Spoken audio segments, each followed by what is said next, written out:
Good morning. We have three bills before us this morning. Good morning, everyone. The first today is introductory number 968, sponsored at the request of the mayor by council members Dickens, Koo, Palmer, and Williams. Introductory number 968 will enable a city to conform its already extensive financial disclosure requirements to applicable provisions of state law. In addition to the various city public servants who already file annual statements disclosing certain financial interests, state law requires that members, policymakers, and contracting employees of city, local, public authorities, and the unpaid members of policymaking city boards and commissions file an annual disclosure report. This disclosure facilitates a determination as to whether their financial interests might conflict with their public service. The city's Conflict of Interest Board, and we are joined by Julia Davis from the Conflict of Interest Board. The city's Conflict of Interest Board is responsible for collecting and retaining this information. Introductory number 968 brings the city's annual disclosure law into compliance with the applicable state law mandates by setting forth the information that must be reported by members, policymakers, and contracting employees of city local public authorities, as well as members of policymaking city boards and commissions. And I'd like to thank the counselor to the mayor, Michael Best, Conflict of Interest Board Executive Director Mark Davies, Law Department Senior Counsel Andrea Berger, and my Office of City Legislative Affairs for work on this bill. I'd also like to thank the City Council for approving this legislation. And we'll see whether anybody, would you like to speak? Yes, please. Any Davis? Is there a conflict there? No, not at all. I just thought when I read it, I mean, inquiring minds want to know. Well, we have Mark Davies. Davies is different. But if it was a Bloomberg with BLU, I could understand it. But if it was a Bloomberg, the first thing they haul me before, what are you doing here? All yours. Thank you. The Conflicts of Interest Board is pleased with the Council's passing of Introduction 968 and the Mayor's signing of the bill. At long last, New York City can adopt annual disclosure forms that are appropriately tied to the city's conflict of interest laws and conform to state law mandates. The bill adds limited changes to the disclosure required for current filers and requires uncompensated members of city policy-making boards and commissions to file an annual disclosure report to comply with state law. The bill also enables the Conflicts of Interest Board to create a new, shorter form for filers required to submit annual disclosure reports pursuant to the Public Authorities Accountability Act of 2005, and for uncompensated members of city policy-making boards and commissions. Accordingly, these filers will be required to make limited disclosure that would be tailored to the potential conflicts of interest those groups might face. This bill is the culmination of many years of work by the Board, with the support of the Council and the Administration, to make the city's financial disclosure law more sensible, more user-friendly, and more useful. On behalf of the Board, I thank them both for their work. Julia, thank you. I will say that when I talk to people we ask to serve on boards to just provide advice, when the form is 3,000 pages and goes into what your great-great-grandmother did, they just walk away shaking their heads, and we just don't get the benefit of those people. There are legitimate needs to get information to make sure there are no conflicts, but it has to be something that's rational, and particularly where somebody just gives advice, there's just a limit to how much, if you want to have them served, they're willing to provide. Councilman? Commissioner? Nobody else? Commissioner? Zippo. All right, I'm going to sign the bill.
Anyways,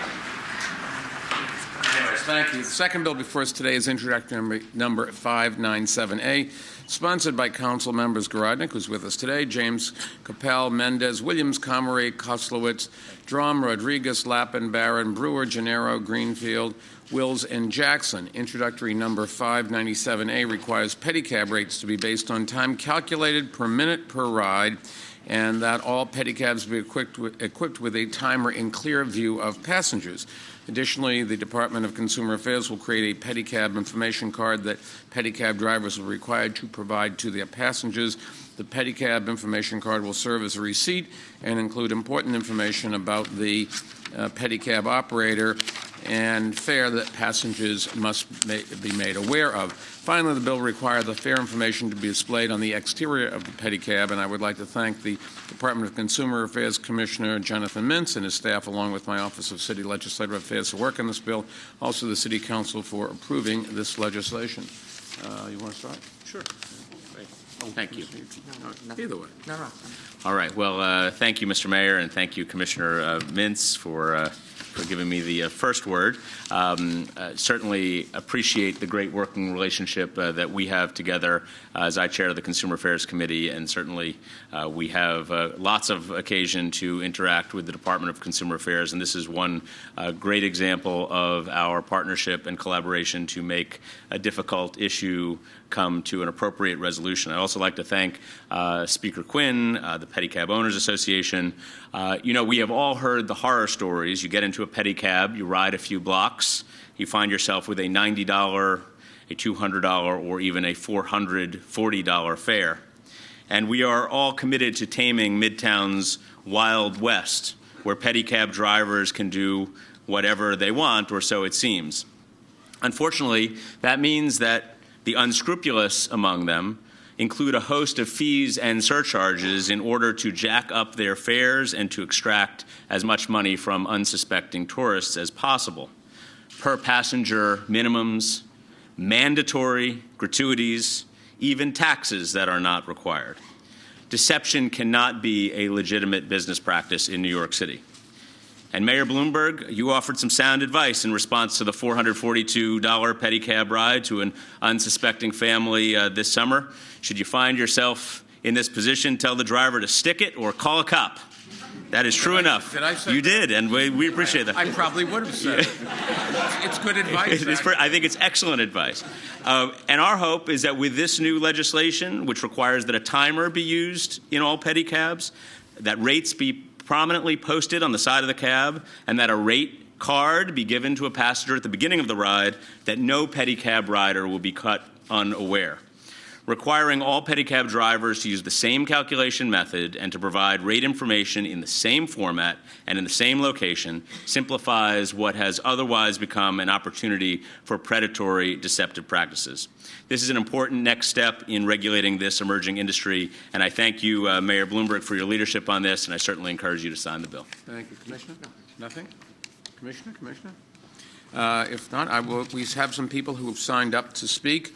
Laura Mee Flick, President of the NYCPOA, Imbram Domez, sorry I can't read your writing, Peter Metzler, and Glenn Charchik from the Bike Taxi Company. So in any order you want, just please identify yourself so people know who you are.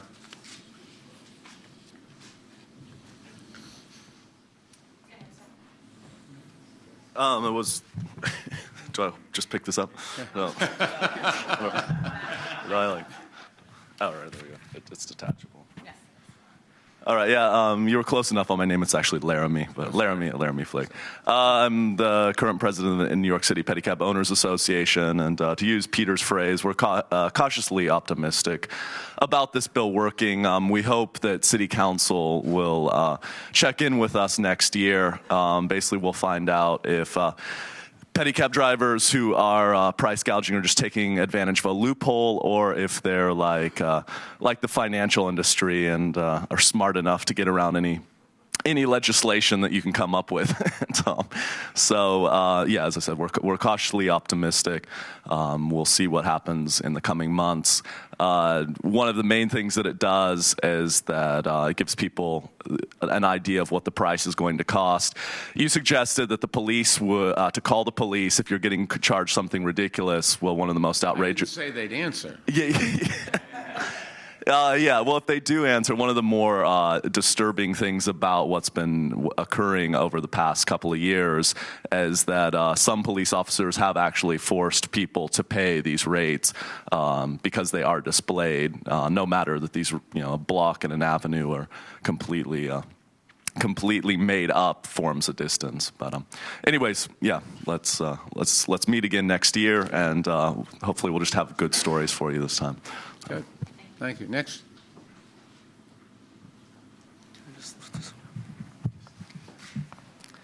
Mr. Mayor, my name is Ibrahim. I'm a pedicab driver. I've been driving a pedicab since 2005. Before I talk about this new fare car bill, I want to talk about the pedicab racism, pedicab discrimination of the city. I'm requesting your administration's help on the issues that I will talk about right now. New York Police Department, they are arresting and imprisoning the pedicab drivers left and right without a real reason. The number of pedicab driver arrests is over 100 this year. They ask the pedicab drivers this question: where are you from? They arrest and imprison pedicab drivers because of the front wheel of the pedicab being on the crosswalk. They arrest the pedicab drivers because he parks at a spot where cars are allowed to park. They block only pedicabs from entering certain streets in Times Square. What New York Police Department is doing is racism. Their actions are unconstitutional. I talked about the arrests in the city council hearings lately, and the arrests are still going on, and I want your help on this matter. Department of Consumer Affairs and Department of Parks, they work together to pull over hundreds of pedicabs to check their receipt books. The receipt book inspections last for like almost 2 hours. The penalty for not having a receipt book is $4,000, thanks to the taxicab lobby writing the pedicab law. Why does the city not pull over hundreds of taxicabs just to check their receipt books? Why does the pedicab receive $4,000 for not having a receipt book, whereas a taxicab receives only $25 for the same violation? Department of Transportation, there are 13,000 taxicabs in New York, 850 pedicabs, 68 horse carriages. Taxicabs have standing zones, horse carriages have standing zones. Why does Department of Transportation now want to give us pedicab standing zones? Why are they ignoring us? As for this bill, like I said, I've been in this business since 2005. I've seen all the laws being passed. I've been to hearings. I was in the Supreme Court when the law was being stopped by the judges. This bill is another part of city's racism and ignorance against the pedicabs. We came to the city council hearings and we testified against the per-minute system. They once again ignored us. How can you stop me from charging per distance, for the distance? The whole mess of pedicab overcharging was created by the 2009 pedicab law, legalizing a fare system adopted by a pedicab driver. Before 2009, we did not have this problem. The law had to be repealed. But instead, they came up with another nonsense system that will not work. The bill does not standardize the fares. And you cannot standardize the fares with the pedicabs because they are human-powered. So the solution was to get rid of the rate cars and instead to agree on a fare before the ride starts, because the mandated rate card was the tool that was being used by the bad players of the industry. The city council, once again, did not listen to us. So I'm requesting you to veto this bill. Thank you. Okay. Good morning. My name is Peter Meitzler, and I'm representing the New York City Pedicab Owners Association, which is a best practices organization, and we represent about a seventh, perhaps, of the 700 or so pedicabs out there. I also operate New York City's longest pedicab running pedicab company. I want to thank the mayor for supporting alternative transportation and for focusing on our pedicab industry. I also wish to thank City Council Consumer Affairs Committee Chief Daniel Gorodnik, the other committee members, and their staffs for working through this 2-year process that we called Intro 597A. As I've remarked in the press, and as Laramie said, I'm cautiously optimistic about this new measure for pricing transparency that should create a more consistent and accountable passenger experience.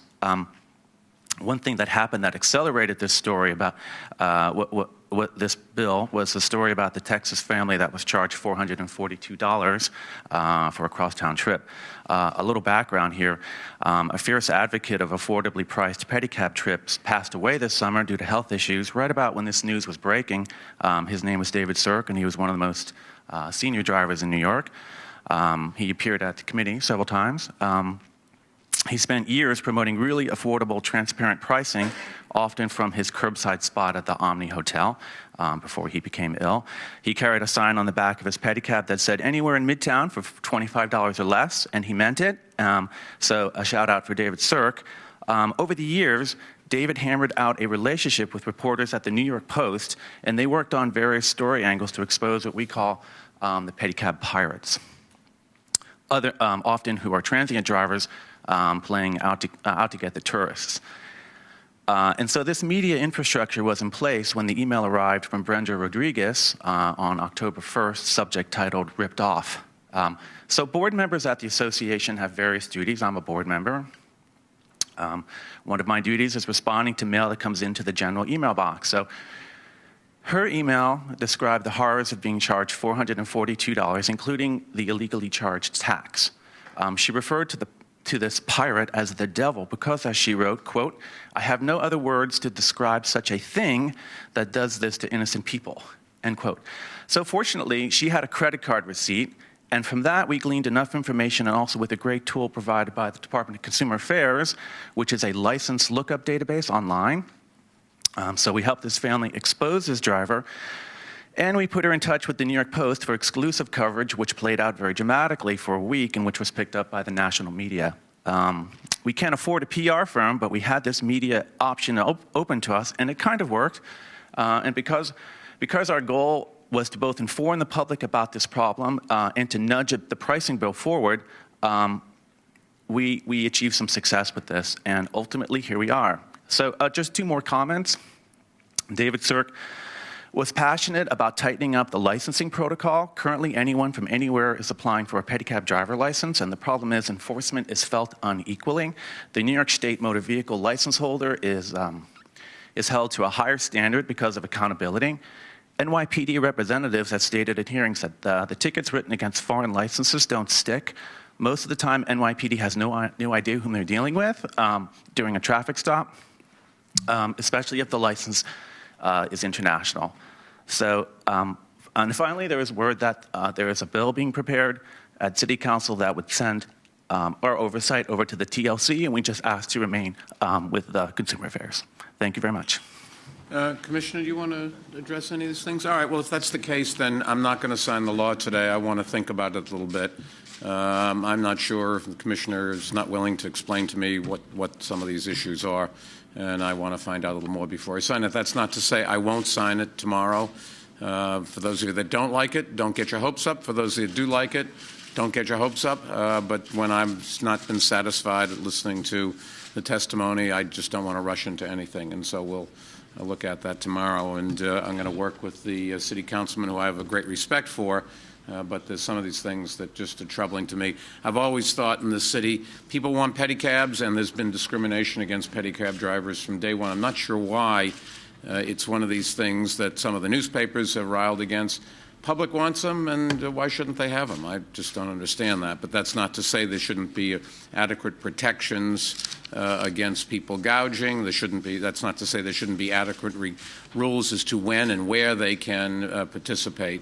And so I'll look at this, and we will announce, let's say, by Friday what I'm going to do. Final bill before us today is introductory number 599A, sponsored by Council members Vaca Arroyo, Brewer, Cabrera, Chin, Fiddler, Gentili, Gonzalez, James, Capel, Koslowitz, Mendez, Vaughn, Williams, Foster, Mark Viverito, Garodnik, Barron, Jackson, Nelson, Rose, Lappin, Levin, Drum, Rodriguez, and Greenfield. Introductory number 599A requires taxis to be accessible to the visually impaired. Beginning on May 1st, 2013, all taxi cabs will be equipped with instructions for contacting the Taxi and Limousine Commission in Braille and large print text and audible announcements concerning the fare, including instructions for paying the fare, the initial charge, periodic fare updates during the trip, the fare at the conclusion of the trip, and any rate code changes and any toll charges. And I would like to thank Taxi and Limousine Commissioner Chair David Yeske and his staff for their work on this bill, along with my Office of City Legislative Affairs and the City Council for approving this legislation. Commissioner, you want to say anything? Commissioner? Councilman? Commissioner? Do you or do you not? Yeah, this is not rocket scientist stuff. You're absolutely right. Do or you don't want to talk. I noticed that Chair Vaca is not here. I just want to note that this really was his initiative. He's really a wonderfully diligent chair of the Transportation Committee. I know in his own family, his experience with visual impairment. I know this is a meaningful bill to him. I will note also what this really is an example of how we can use the technology that the Bloomberg administration put into taxi cabs 5 years ago to provide ever more improved service today for the visually impaired, tomorrow I hope with e-hailing, with smartphone apps, and week in, week out using the technology to improve service. Thank you, Mr. Mayor. Anybody else? We have 3 speakers signed up: Ellen Rubin, Karen Gorgi, and Mark Ackerman. And please identify yourself. Turn this way. Where's the microphone? Right here, right in front of you. Okay. Thank you, Mayor Bloomberg. I'm Ellen Rubin, and I am really grateful to be here today. This is a process that has taken 1 year. I spent 4 years before this trying to get somebody to pay attention to the need for accessibility for the taxi payment systems.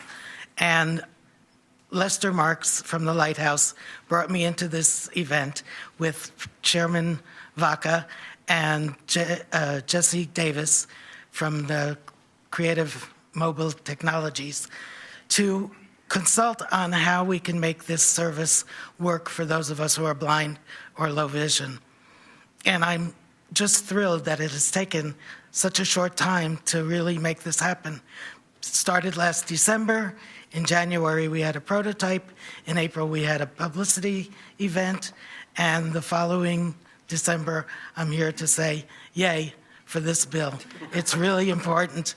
I must confess, too, though, I travel a lot by taxi, and I have only once so far found one of the taxis with the system. But I was really thrilled to be able to do it so independently and so easily that it really makes a huge difference, and it'll make a difference for all of us once we learn the system and once it's ever present. Thank you. Step to your right. Step to your right. I will as soon as Ellen. Thank you. Right there. Good morning. Thank you. I'm Karen Gorgi. I'm the director of the Computer Center for Visually Impaired People at Baruch College, and I chair a coalition for pedestrians for accessible and safe streets called PASS. And in those 2 roles, and it's just as a blind person myself who does a lot of trucking around the city, and like Ellen, a lot of times in taxis. I want to thank, even though he's not here, I want to thank Councilman Vaca and all the other council members of the Transportation Committee. You guys have been fantastic for us, and very grateful that the TLC commissioner was able to come on board with this and help to make it happen. I mean, just being able to know how much your fare costs and being able to pay it independently is it should be an obvious right for everybody. And finally, with the people coming together to work on it, these things are beginning to become more real for those of us who are blind or who have low vision. And it's a critical but fabulous path we're on, and I just want to see it continue. Thank you very much. Thank you. Mr. Mayor, council members, and commissioners, I'm Mark Ackerman, the president of Lighthouse International, and just want to join the others in thanking you. everyone who's been involved in making this bill pass and encourage your signature of it today, Mr. Mayor. We particularly want to thank Councilmember Vaca and join with Ellen and Karen in acknowledging the wonderful step forward that this is. For 107 years, the Lighthouse has been providing care to those who are blind and with vision impairment, and this is a huge step forward. In April, as was noted, we launched a program where 1,500 cabs had this, and by next May, every cab in the city will have it. This is a great step forward. It certainly allows either in audio or large print form those who are blind or visually impaired to know where they are going, how much it's costing as they go, and they will not be ripped off ever again, thanks to the City Council and to you, Mr. Mayor. We're very grateful. And finally, I just want to let you know that in your signing this bill, this has already been getting national attention. I've been invited to speak in January to the Presidential Board on the United States Access Board, which sets national guidelines on accessibility, and this hopefully will become national law in the near future, thanks to your foresight in signing this today. Thank you. All the cabs are supposed to be equipped by when? May. By May, and our Commissioner for People with Disabilities and our Taxi and Limousine Commissioner will be sure to report to me by May that we have completed this transition. So it will be done. All right. I'd be happy to sign the bill. We're just going to come up.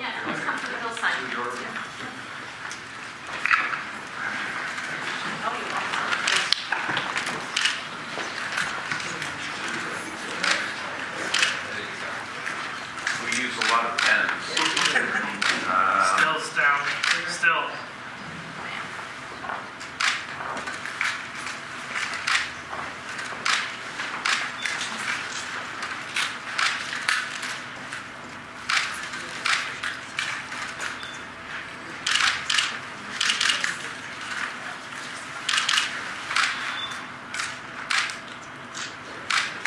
I only eat white left, baby. Everything else am I right? If you were to use a pair of scissors and cut something that really required great dexterity, which hand would you use? Right hand, because scissors are also right hand.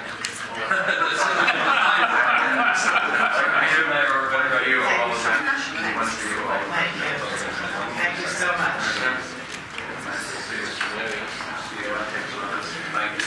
Thank you.